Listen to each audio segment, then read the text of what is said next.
I'm not going to lie, guys. One team that I've been pretty disappointed in this year, from a Canadian aspect, anyways, is the Montreal Canadiens. I really did feel that they were going to generally be better than this. My prediction before the season was that they were going to just miss the playoffs, but they haven't necessarily been all the way there. Now, we have insider news that there is going to probably be a fire sale in Montreal. Honestly, I think that makes logical sense depending on what they do and depending on what the return is. Here's the thing. The reason that I say this from a Montreal Canadiens point of view is because this is a seller's market. From every insider in the game is all saying that we are in a complete and utter sales market. So if you have a team that has assets, it makes sense to trade them now, especially if you have centers. Now, I do wonder how far that they are going to go with this. I certainly don't believe that they're going to trade any core players. Obviously, no major players like the Suzukis and Caulfields. I mean, God, no, I wouldn't trade those players. I think that the Montreal Canadiens, generally speaking, are on the right track to being a competitive organization. The one thing that I would like to point at in this video before I get into the specific trade rumors is, have you guys been watching the Four Nations face-off? That building during a playoff atmosphere is unmatched. By far the best stadium in hockey in Canada, I think in hockey in general. It is absolutely unmatched. The building is making Canada proud. I absolutely love to see it. So this is why I'm kind of pissed. Like, I was hoping that Montreal would make the playoffs this year, even though I didn't think that they were going to, for a couple of reasons.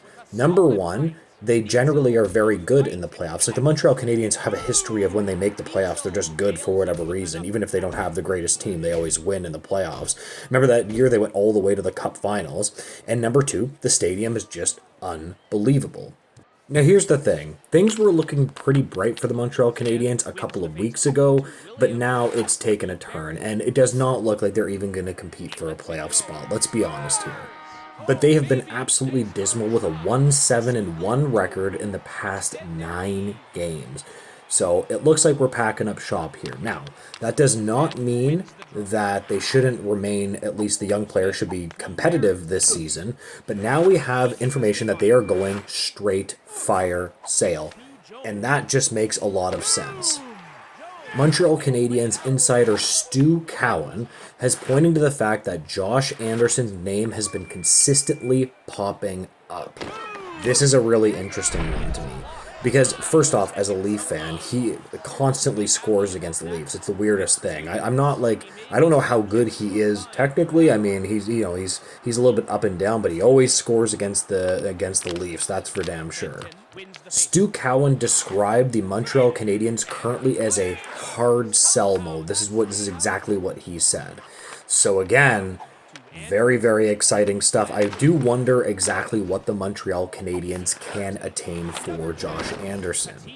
Now, to be fair, he only has 8 goals in 56 games, so I'm not exactly sure how much they could get for him, but it makes sense that the Montreal Canadiens are obviously listening on this player. Like, this isn't a player that you need to be able to obsessively keep anyway.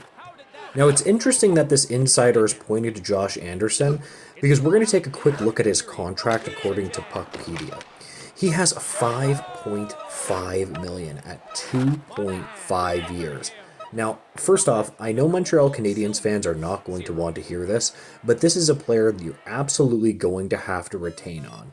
$5.5 million for 8 goals, 18 points, 56 games. I mean, geez, he's on pace for what, 13, maybe 14 goals this year?